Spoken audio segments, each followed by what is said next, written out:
Gail Estella, survival podcast. Yeah. Where pain becomes purpose, no fear, no remorse. Say it again.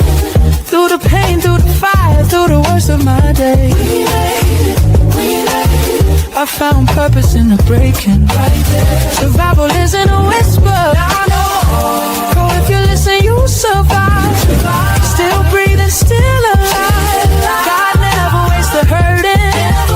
Every chapter had a rolling tide. Gail Estella, and welcome to the Gail Estella Survival Podcast. From pain comes purpose. No fear, no remorse. Survival isn't a whisper. Through the worst of my day. And the breaker isn't no whisper.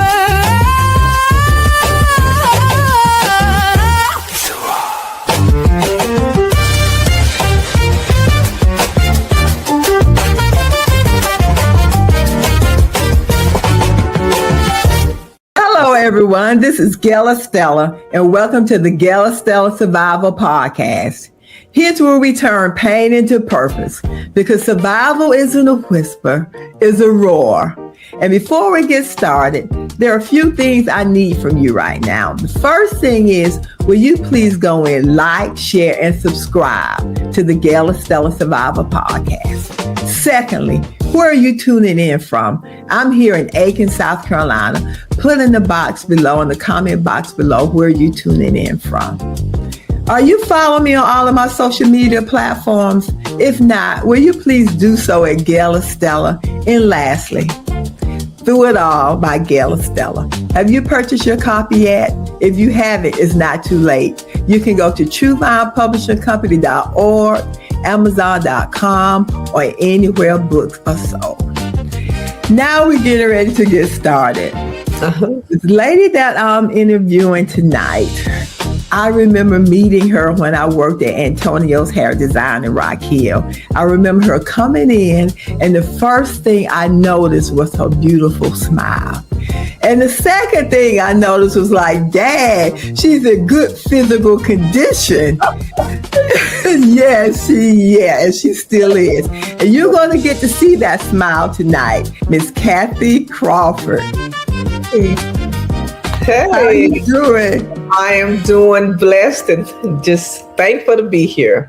Thank you. How are you? I am doing well. And thank you for agreeing to be on the Gail Estella Survival Podcast. So when we think about Through It All, yes, your journey is one that most people don't have to go through in a lifetime, especially in a short period of time, because your span was so close. Yes. And so first, I'm going to say sorry for your losses. Thank you. I do appreciate it. Yes.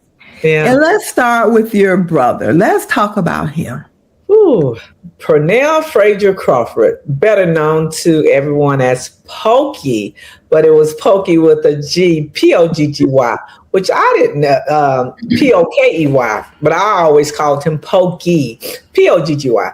My best friend, I have a couple of best friends, but he was my best male friend, my brother, who passed away at the age of 56 after being misdiagnosed with and being treated for what they thought was an ulcer, and it was stomach cancer. It was stomach cancer. So take us back to that process from him going to the doctor, being misdiagnosed, and then realizing that it was cancer. What did that process look like? The process looked out for me. It was just, okay, Pokey's losing weight. Everyone noticed that he was losing weight, sleeping a lot, tired, but he was going to see his trusted primary care physician that he trusted for years, and she thought it was an ulcer. And so certainly they was treating it with medication. Medication would take care of the pain for a few hours, but then it would come back. So he was just steady taking his medication. He knew something was wrong. So he certainly insisted on another I think it was a colonoscopy where they went down, and they didn't go down far enough the first time. So yet again, they were still treating it as it was an ulcer.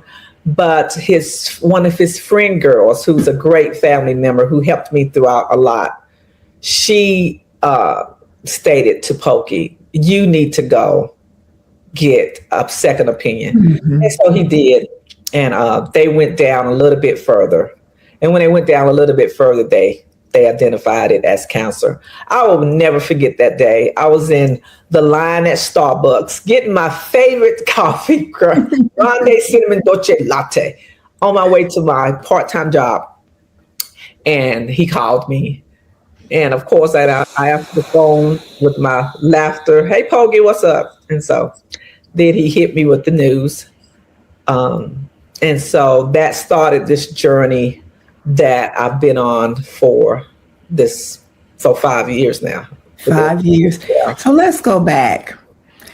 His primary care physician, she kept treating him, the diagnosis with an ulcer. Uh-huh. And you went back and he had the he had the first colonoscopy, and she didn't go far enough. Yes. And so thank God that he had the second opinion. How important is it? Because most of us, if we trust people, I know I'm that person. If I trust you, I trust you. Yes. But how important is it with our health, especially in the Black community, that we seek second opinions? It is very important. Pokey trusted this female primary care physician, first and foremost, because she was African American. They had a great rapport, and he had been going to her for years. As being a primary care physician, what we find out is that they cannot do a lot of things that specialists are trained to do. So when your body is saying, well, something's not right, do not sleep on it.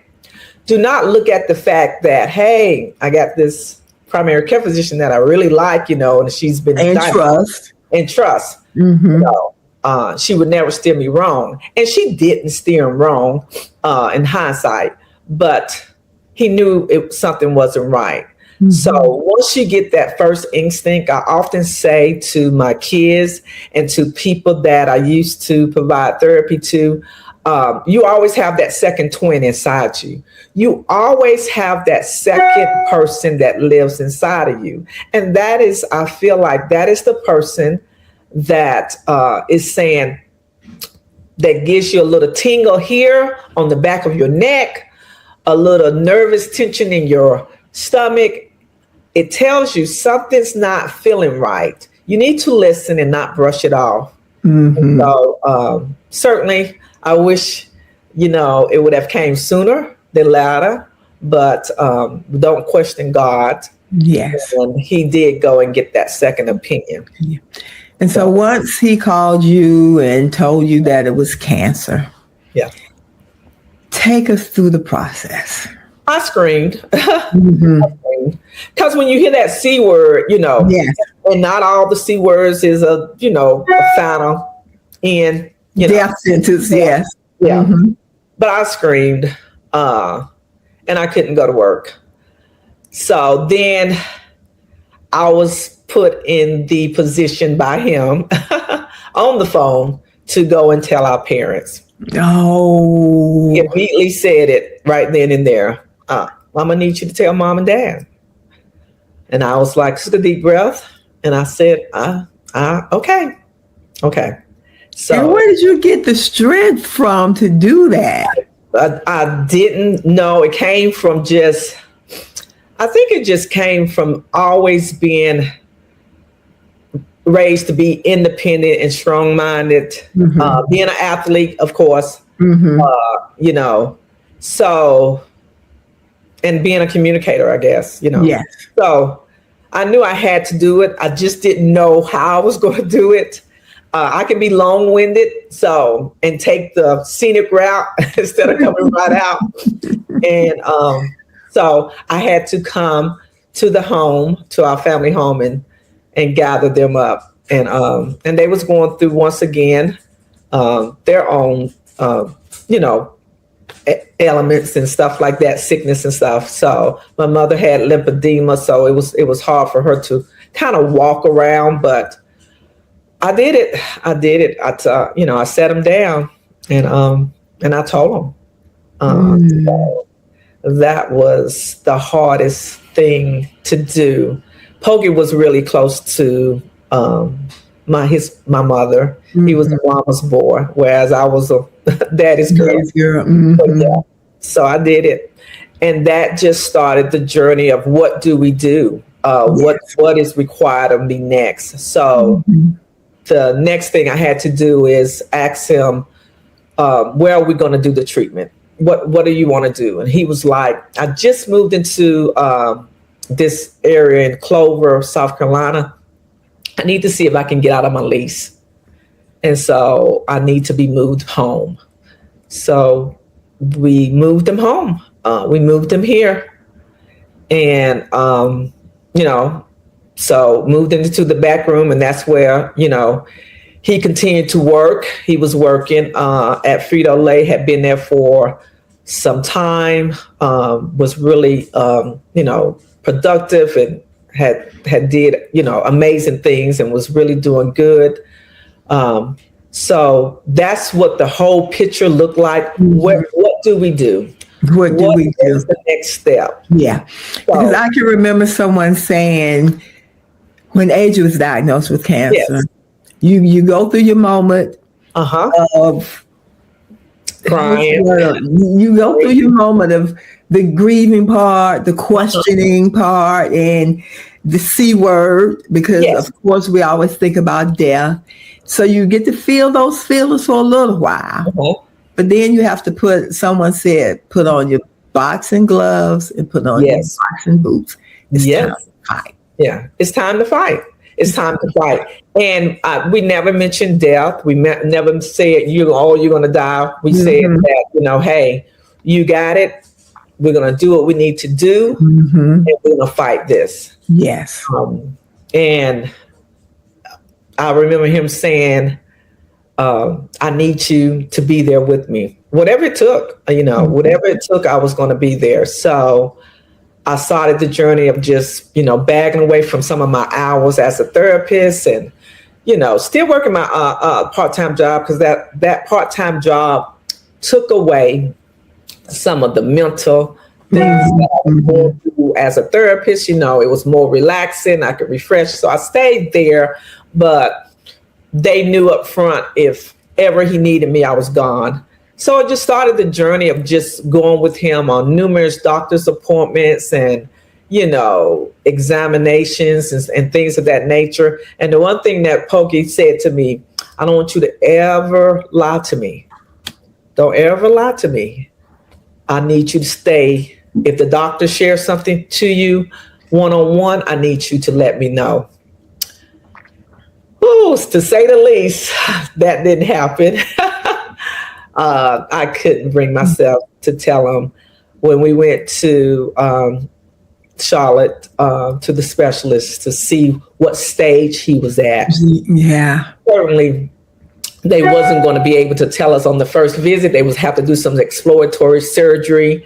But they reassured him and I that, people have lived through stomach cancer, just certain things that they have to, do. Right. So we went to the hospital in Charlotte, and they did the surgery. And I had his friend girl with me. Her name was Shirley, and so we waited in the waiting room while they did the surgery. And we waited for what seems to be for hours. Oh, my battery's going dead. Okay, so we waited in the waiting room for hours, and then the surgeon came out and said, can I speak to you? And so it was like, sure, you can. And so he said that when they went in and they went down, it was bad. It was bad. So I immediately asked the question, bad how? And how much time do I have? And he said, maybe a year. So that's where the lie went. When you hear, and I want to go back, and I know Pokey's not here to tell his story, but when he found out he was diagnosed with cancer, can you share how it affected him? It affected him. He broke down, depression. Yeah. He loves my kids, his niece and nephew. Everyone knows because I often have placed on Facebook about Alana and her accolades and her. Yes. So he immediately went into, I want to be here for her. I want to be here for Malik. I'm not going to be here for a wedding. He went through all the just emotions of why me. So who's going to be here for you to support some things that I was going through? I was going through a storm at the time with my son. So who was going to be here for me? So he just went through a range of different emotion, and there was nothing that I could do but say, but we got this. So I kept the I kept the expiration time that the doctor shared. I kept that away from him. To protect him? To protect him. I kept that away from him. And I did the same thing from Asia. So you didn't give him the details of the prognosis from the doctors, but you carried that. Yes. And you just said that you were already going through some of your own issues on top of your best friend, your brother being diagnosed with cancer. You stepping into the role of caretaker and still have have a daughter in high school that's doing great things. So we're going to talk about that as well. What happens to Cathy? Oh, Cathy goes on the back burner a little while. My brother takes president, and Cathy's fine with that. He becomes priority. He trumps anything and anyone else. That's going right at that moment. At that moment, at that time, he does. I had to be his rock. He chose me. He could have chosen mom and dad. They were still, other than a little bit of illness my mom was going through, their mind was still sharp. They were still able to get from A, B, and C driving. He could have chose his friend girl, but he chose me. So I didn't question. Did you wear that as a badge of honor? I did. I wore that as a badge of honor, and I became a totally different person in a sense where I was in protection mode. Yes. I was always in protection mode when people came around because I knew the secret. I knew time. Me and and his friend girl. We was the only one that knew. I didn't tell my parents. I knew. So I wanted the time. I needed that time with him. So even on the visits with the doctor, if family member or someone wanted to go and they would say, Cathy, we can take over. We can sit back there through chemo. Yeah. I did it with a smile, but as soon as I left out and went into the waiting area, my mind would start racing. Yeah. Is it that you didn't trust them, or no, trusted them immensely. I trusted them. Yeah. Okay. I just wanted to be with him. Okay. I didn't want anyone else to take up that space. I wanted to do the things for him. I wanted to sit beside him for hours while he was getting the chemo treatment. I didn't want anyone else to have that time. And that was the selfish part of me. I was going to ask you, did you feel that was being a little selfish? Of course I was being selfish. Yeah. Yeah. I can say it now, and I said it back then, Yeah. Yeah. Because I would immediately allow someone, I remember this like it was yesterday, we was at the Levine, and his friend girl came and said, Cathy, can I come back, and text me, can I come back and sit with them? And I looked at Poke and said, Shirley's here and she wants to come back and sit with you. I wish they had another seat. He would say, Cathy, just allow her to sit back and you go out and get some lunch or something. I'd be like, oh, okay. So I allowed her to come back, and, and I sat in the waiting area. And it seemed like I was waiting and waiting and waiting. And it was only 5 minutes. And I texted him and I said, okay, I need to come back.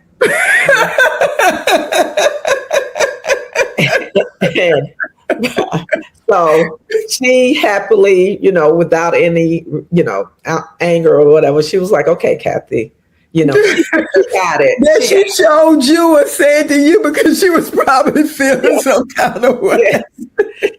She got it. And I knew she was with me every step of the journey to Pokey. But I just needed to be connected to him. Yes, I understand. So take us to the point where you have to tell him the prognosis. It was maybe a month, no more than 2 months later. Pokey was a fighter. I mean, he never took painkillers. He never took, he assured me that, not to give him anything as far as to mask the pain or whatever. He was a fighter. So, Pokey was a Navy, vet. So I knew that I had to take what he was saying seriously. But he went on a walk in the neighborhood. He had been looking up some of the stuff on the laptop about his diagnosis, and he was reading over things and stuff like that. And I'm unsure, but I think he just ran across his diagnosis and, the life expectancy. And he got up, he was still trying to work. His boss would often share, that Pokey would come in to work because he was a supervisor training people, and they would come in his office and he would be stretched out against on his office table in pain. Yeah. But he was pushing himself through it. But this particular day, he wasn't at work, and he decided to take a walk in the neighborhood. And this other person that he knew was walking as well, coming in opposite direction, and hadn't seen each other in years. And I think he said at this time, I think that he was going through the same thing, and he was in remission. And he said that, stage 4 is, they pretty much is the end of end. I wasn't in stage 4. So at that time, he thought about something that he had read in his medical notes, and he went back to the house. Unbeknownst to me, I was at work. And then he pulled up on his chart and saw what the doctor had put in there. But anyway, when I got home, I used to always come by here before I went to my home, and I went into the room, and he looked at me laying across the bed, and he said, had his propped up, and he said, do you have something to tell me? And I was like, what are you talking about? He was like, do you have something to tell me? And I was like, I don't think so. And he was like, what is the first thing that I said to you when I got the diagnosis? I said, don't ever lie to me. And so he said, tell me. And yep, at that time, I said, I just didn't want you to give up. Mm-hmm. I don't want you to give up. And he said, tell me. And I said, they're giving you less than a year. Mm-hmm. And he said, moving forward, don't ever do it again. Mm-hmm. And he said, make me that promise. And I did. So. And what did the time look like from that time? Until you passed. We had at least 7 months. We had 7 months. So from there, it was just the journey of let's do whatever we want to do in this time. Mm-hmm. Let's continue to fight because we serve a higher purpose, a higher being. Let's continue to fight. Let's not give up. And let's make the best of the time that we have. Because we never know. I can check out before you check out. Yes. So and God can do all things. Exactly. And God can do all things. But in the meantime, we're going to live our best life. And what does that best life look like? For me, my traveling, always for him, it wasn't so much traveling. He didn't want to. We would suggest some things. Let's go here. He didn't want to do that. For him, it was just spending time with family, staying close to my mom and my dad. And let me ask you this. Let me interject one moment. Yeah. Once you told your parents the prognosis or the time frame that he had to live, how was that for them? Well, or did you ever tell them? Yeah, my dad, Stern, Air Force, retired Air Force Sergeant, Stern, manly man. Yeah, manly man, strong. Mom, a lot of sobbing, a lot of no, not my baby, even though I'm the baby, but not my baby. No. Why did you, even to the effect, why did you choose Cathy to be the person, your guardian? I could do it.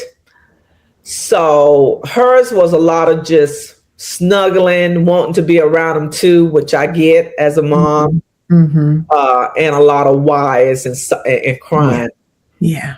His was more of, Pokey would shed some tears, but he was quickly wipe them away and be like, okay, all right, we got this, But he slowly went into depression. Yeah. And how was that for you, seeing that happen, seeing him slipping into depression? Because you've done a lot, but there's only so much that one person can do. Exactly. So how was that being powerless at that point in time? At that point in my life, through this journey, I had to mask a lot of my feelings. I didn't want him to see me cry. So I was still being the baby sister, getting on his nerves. Like, let's go here. Let's go get a bite to eat. Let's go here. I was filling his room with a lot of natural herbs to take. Books of survivors to reading the Bible, but just helping him just not get into a slump of just laying around. And like I said, he would have good days and bad days, but he always pushed himself to get up and to go to work and to get to be active in some way. And that way was being at work and doing and just working, as much as he could. He wanted to stay active and busy. And so, yeah. And so take us to the journey towards The end. The end. I remember you saying something about tell us about the birthday party.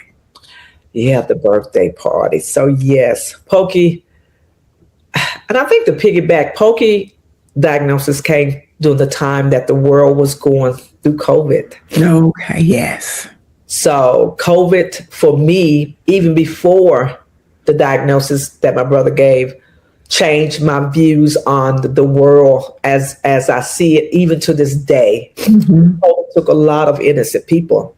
So that to me impacted me, prior to my brother's diagnosis. So yeah, so Pokey's journey was during the time of COVID, and you couldn't go into hospitals and things of that nature. Things, everyone had to be protected. So Pokey had went into the hospital because I think the pain and the fever, his fever, and he started developing jaundice, and I could tell. So I reached out to his doctor. We got him into the hospital in Pineville, Adrian Health, and I was the only one that was allowed to go and visit, but I couldn't stay long. I just could only stay maybe at the most a few minutes up until an hour because I had to, during COVID. Mm-hmm. So this particular day, he was there. The doctor stayed in contact with me. They said that he was not watching TV. He wasn't doing anything but lying in bed, like he was just lying in bed. Now, at this time, throughout the process, they spoke about hospice. They spoke about the two different forms of hospice, mm-hmm. The palliative hospice. Palliative care, yes. Mm-hmm. Yeah. So, and that kept his hopes high when he heard that the palliative hospice. Yes. But he wasn't doing anything. He was just lying in bed like this, looking at outside in the hospital. So I was at UPS. I was at my job, and the doctor called me and said, we're not going to be able to tell him. We need you to tell him. And I said, tell him what? And she was like, it's time. Oh. So she said, we're going to give you, if you're able to get up here, we're going to give you at least an hour to come in, but let us know when you get there. So of course I ran home and changed and didn't say nothing to mom or dad, just got up here. And I went into the room, and certainly he was lying there just looking in his bed, looking out the window, no TV on, just gloom, mm-hmm. gloom and doom. Yes. Mm-hmm. And I came over there and I kissed him. And I said, hey, Pokey. And he said, hey, he looked up and he said, hey, what you doing here? Took a deep breath. And I said, let's go home.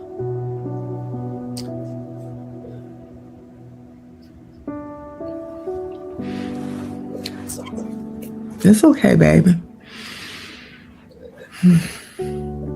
I said, let's go home. And he said, so we're going home to palliative hospice in the care of that. And I said, no, it's time. And then he looked at me and he said, I just asked God to let me make it to my 56th birthday, which was going to be in 2 to 3 days.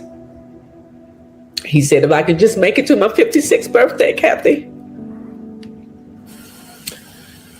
And at that time,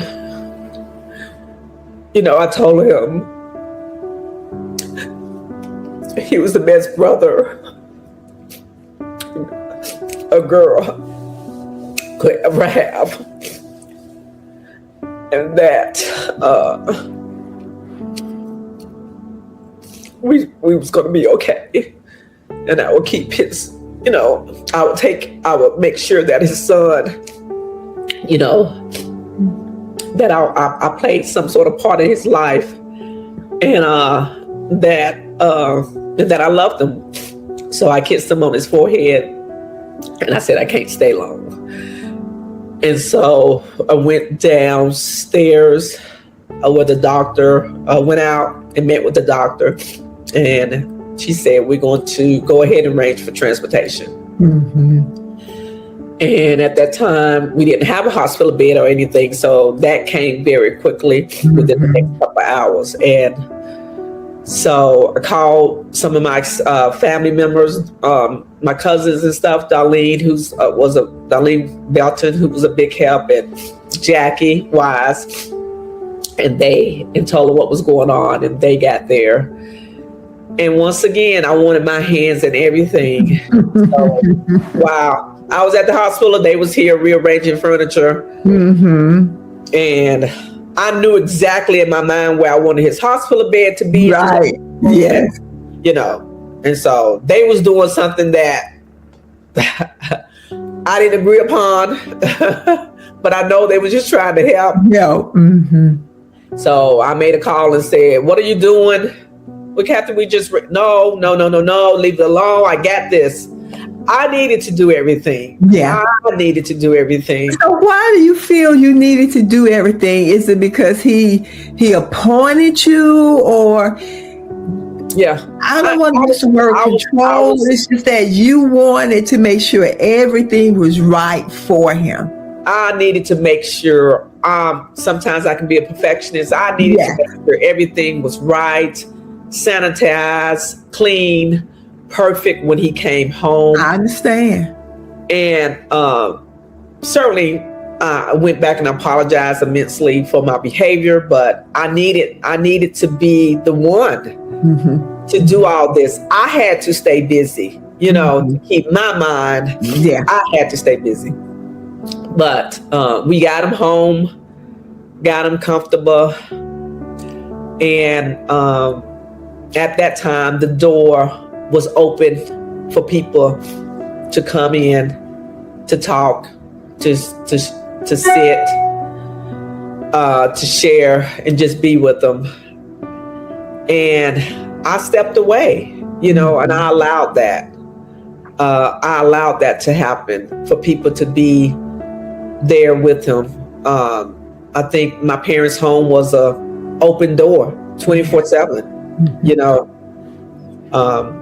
The Navy people came in and they gave him a beautiful gray, white, and blue quilted crocheted blanket with the Navy emblem on them.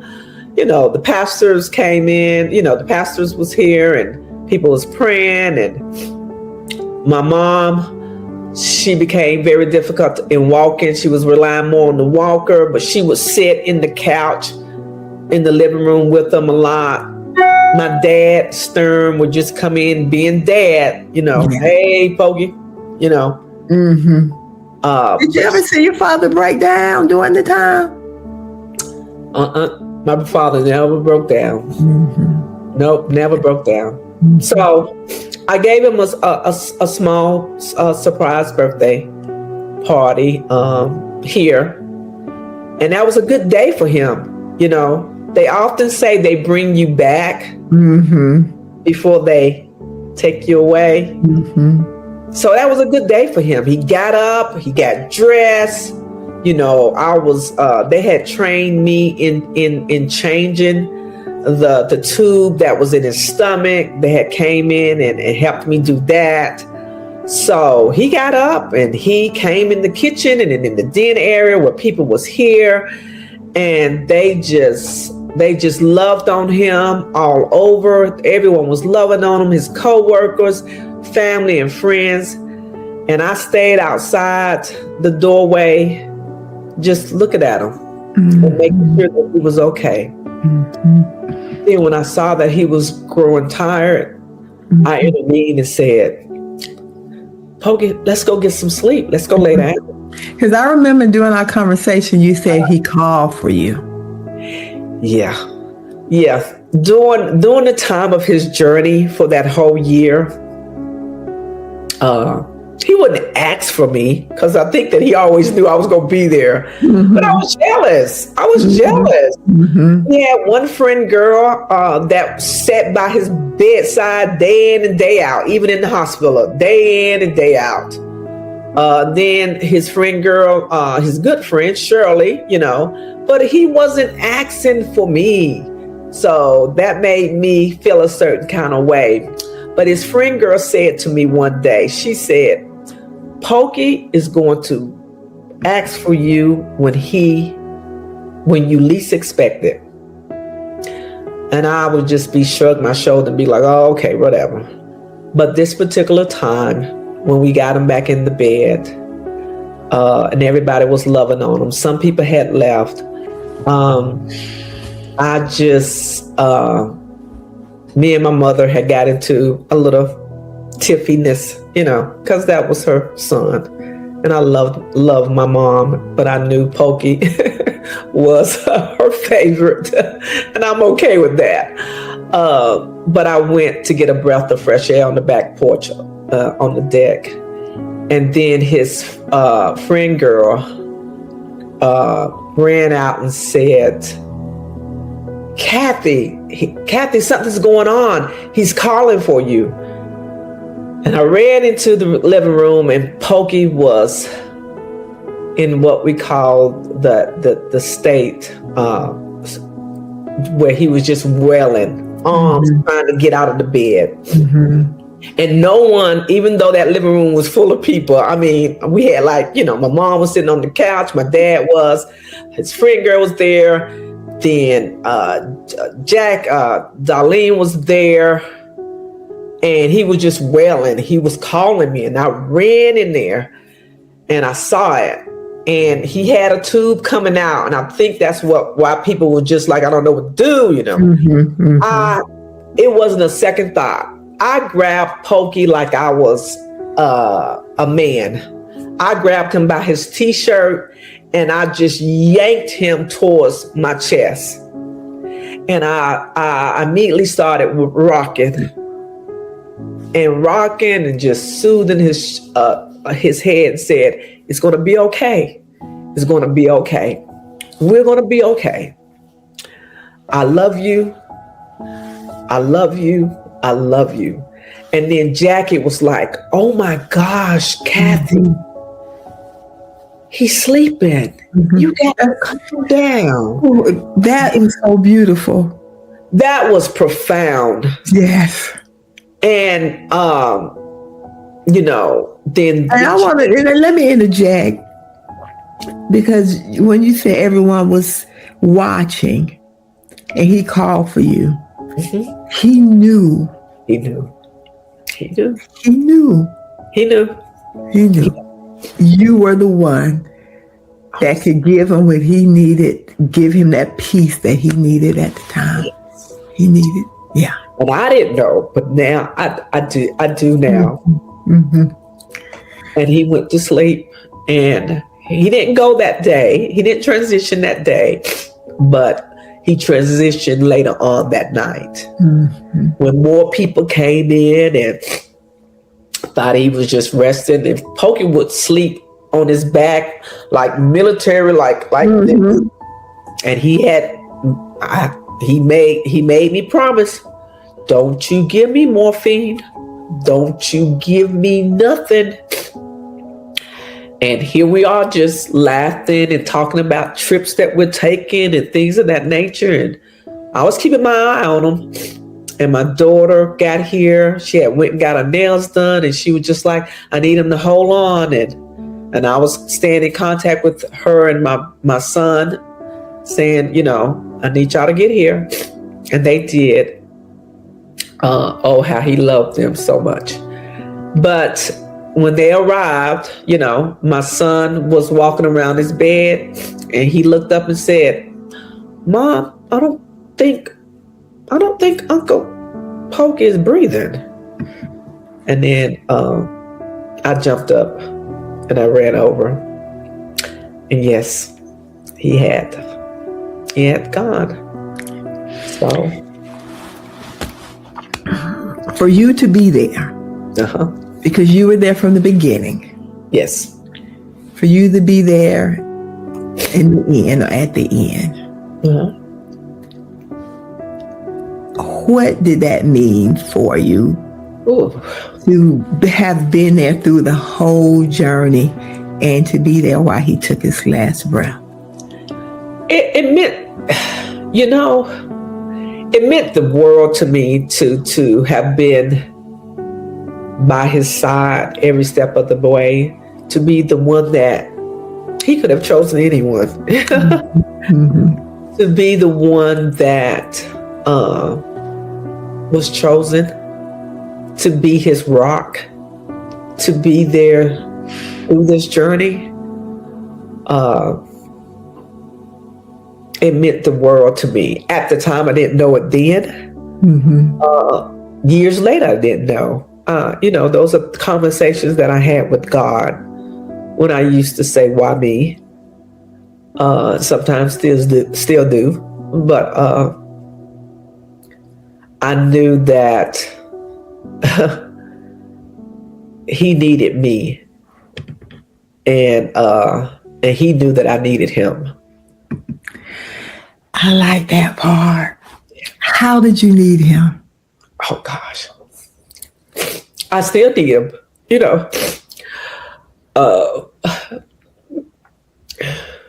we was close, but he used to pick at me all the time, about make me laugh.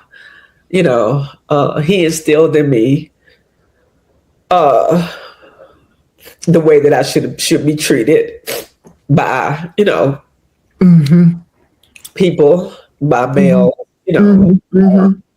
So me basically like a big brother, father figure as well? Yeah, my brother put me on a pedestal. He Mm-hmm. did. Put me on a pedestal. And he just loved me. Just loved me. Mm-hmm. He did. And what I'm hearing is reciprocation. Yeah. Yeah. And it was. Because I loved him. Mm-hmm. Mm-hmm. Even though we got on each other's nerves, I loved him. And I think he knew when he appointed me Mm-hmm. to handle this. That's why I'm calling her first. And also, I'm thinking he knew he had to appoint you because of the journey that God was getting ready to take you on. And you had to be prepared. Yes. For your next. Because I was already he didn't know it. But God knew. Yes. Pokey knew that I was on a journey. I was already in a storm and had already been battling a storm for about a year. He knew it. He knew, but he knew I could handle more. And surprisingly enough, I don't know why he felt, but I think that I think at times he would probably look at me at the corner of his eye and say, she got this. I know she can handle more. So here's something. That's big, Cathy. Yeah, it was big. And that's a big order to fill. That was a big order to fill. That is, and that was, and that has always been. But I would never forget what Pastor Long, who lives beside me, Helen and Paul Long, said to me. Paul Long said to me, when there's a storm brewing in the world, rain, thunderstorm, whatever the case may be, you often see birds that fly through the storm, but only eagles fly above the storm. And you are that eagle. Yes. So I never, from that day forward, I never, faltered from what I needed to do, the expectations that was upon me.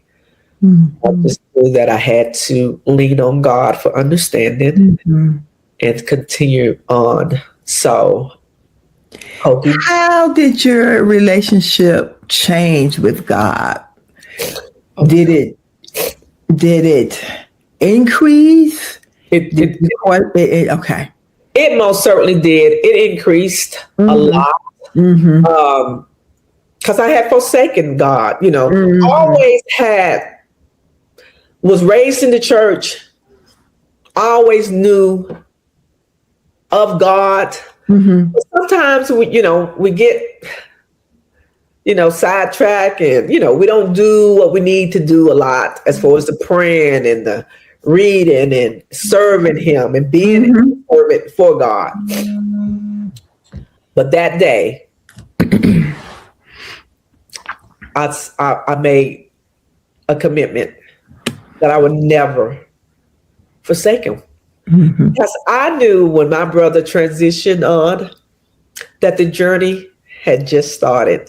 Yeah, we're going to talk about that. Let me ask you this before we go any further. Your mother, your father. Yes. Your 2 kids, Malik and Alana, and his son. Here you are, this eagle that has been appointed to be the protector of everyone. So how was it after the immediate transition of him when you had been there through the whole journey? I would imagine you needed time to grieve. But then you had your mother, you had your father, and you had your 2 babies that were so close to their uncle. Where was Cathy then? Cathy was still on the back burner. Couldn't take care of Cathy. I had to put on my armor and take care of other people that needed me. It wasn't time. It wasn't even time to grieve. It wasn't even time to reflect on the shoulda, coulda, what did I?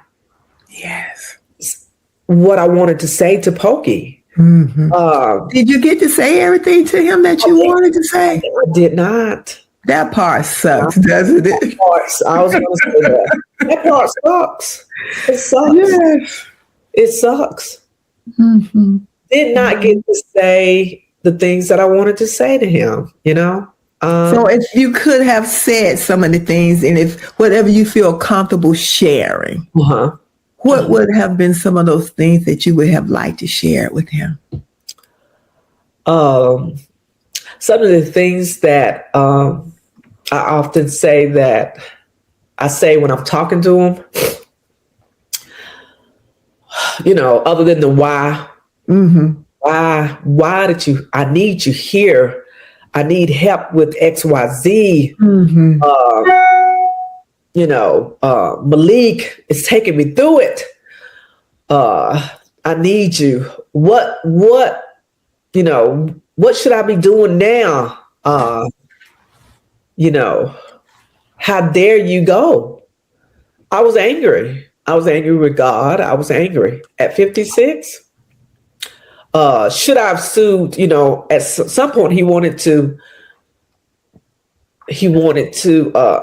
look into filing a lawsuit against the primary care physician. I was glad that I was able to take, me and the doctor at Levine was able to take that thought from him. But should I have taken that thought, process thought from him? And you know what, Cathy? I hear so many people. That's my story with my daughter. That's with Asia, my father. Sometimes we look at the negligence. Yes. From the healthcare providers. Yes. That it shouldn't have been until death. Yes. And then ultimately God knows. But what if you would have found this sooner? Yes. Or if you would have done something differently? Yes.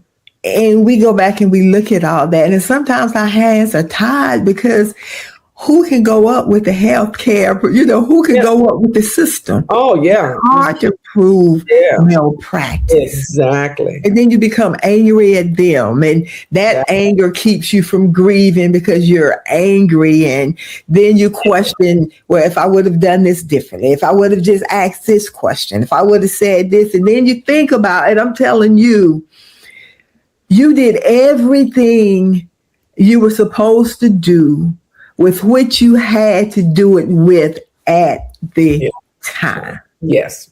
God gave you everything you needed to do what it was that you knew to do at the time. Yes.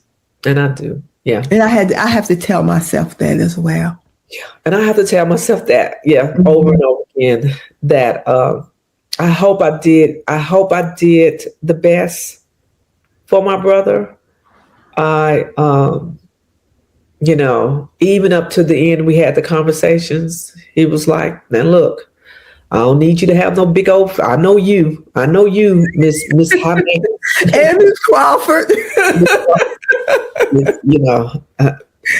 to find out, I didn't know that he was doing all that talking to people at Frito-Lay about me. But he was like, look, let me tell you one thing. Don't you have no funeral. I don't need all that. You go, and I want you to abide by my wishes and cremate. And we tugged at that because Pokey was loved by so many.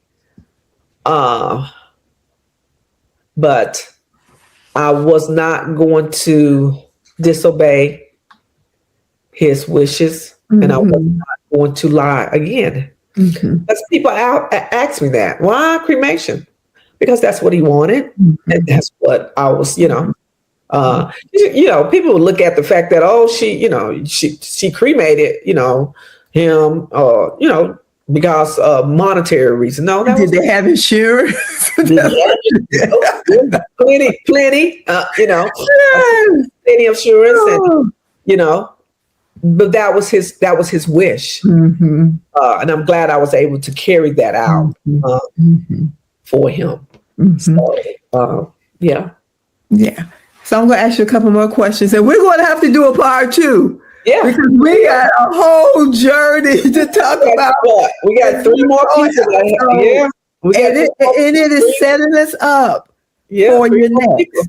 3 more people that Yes, 3 more losses, and this one was the preparation for what it was that you were going to have to go through. So looking back on your journey with your brother, yes, do you think he is proud of you?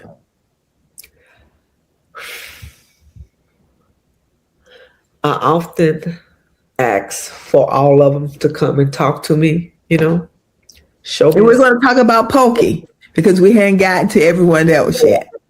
So I would often say to him, talk to me, come visit. And that's the one thing that I am proud of. I was able to say that to him before he closed his eyes, before he took his last breath. I will often say, I'm going to need you to talk to me. I'm going to need you to come visit. Let me know. So I think that he is. I think that he's proud of me. He's proud of my journey and my walk that I am. But I also think that he's concerned and he's worried about me. Yes. Because I do continue to struggle. But when I think that he's worried about me, I think about what he would be doing if he was here and worried about me. He'll be saying, Cathy, if you don't. So that brings me a little bit of peace. But yeah, I think he's proud of me. Are you proud of Cathy Crawford for the way that you handled the assignment that your brother gave you to be his caretaker? I am. There's moments where I do struggle, but I'm very proud, and I wouldn't have done anything differently. even my little outbursts with people, I wouldn't have done anything differently. Because I just needed to be with him. Mm-hmm. And I think he got that. He got that. Mm-hmm. I'm going to ask this question because we're going to have to do a part 2. Well, I'm always here for it. Because you said something. You said that at the time that you were taking care of Pokey, that you had a daughter in high school. Your son was going through whatever it was that he was going through. And your parents had their own ailments that they were dealing with. But at the time, Pokey took precedence over everyone and everyone's situation. Yeah. Did you go back to make amends to them, or do you felt you needed to make amends, or did they understand? I think, and when I say Pokey took precedence, meaning anytime he needed me, I was at any doctor's appointment, whatever. But I didn't when I say I put people I put myself on the back burner, my needs. Mm-hmm. I think I grew arms. I became more of a octopus. Yeah, you could, yes. Because I was still able to be there for Alana, be at the places Malik needed me to be. Mm-hmm. Mm-hmm. Take my mom to physical therapy. Mm-hmm. Mm-hmm. Take her to the wound center to get her legs wrapped. Mm-hmm. So I was here and there 24/7. Mm-hmm. So, but they knew that Pokey was Uno one. Mm-hmm. Mm-hmm. Mm-hmm. And I'm glad I asked that question. I'm glad you did too. Yeah, I'm glad I asked that question. They knew I was Uno one. Mm-hmm. But if they needed me to be and Lana needed me to be somewhere for school, they could work. I would rearrange some stuff for but yeah, I'm baffled on how I did things for all the people that I cared for. That was a great question because my eyes is kind of wide open. Like I'm counting all the people that want to, and my sister. So yeah, and we're going to talk about her as well. Taking 7 days a week. Yeah. Mm-hmm. So will you be willing to come back for a part 2? I think for me, and I say this with all grace and appreciation to you and all the love, I need this. Okay. I need a part 2. I need a part 3. Okay.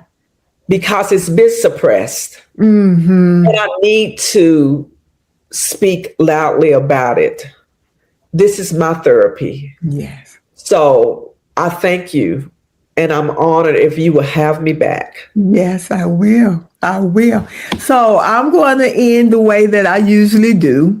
And I want to say thank you for your transparency, because what we thought was going to be 3 or 4 segments into this 1 hour.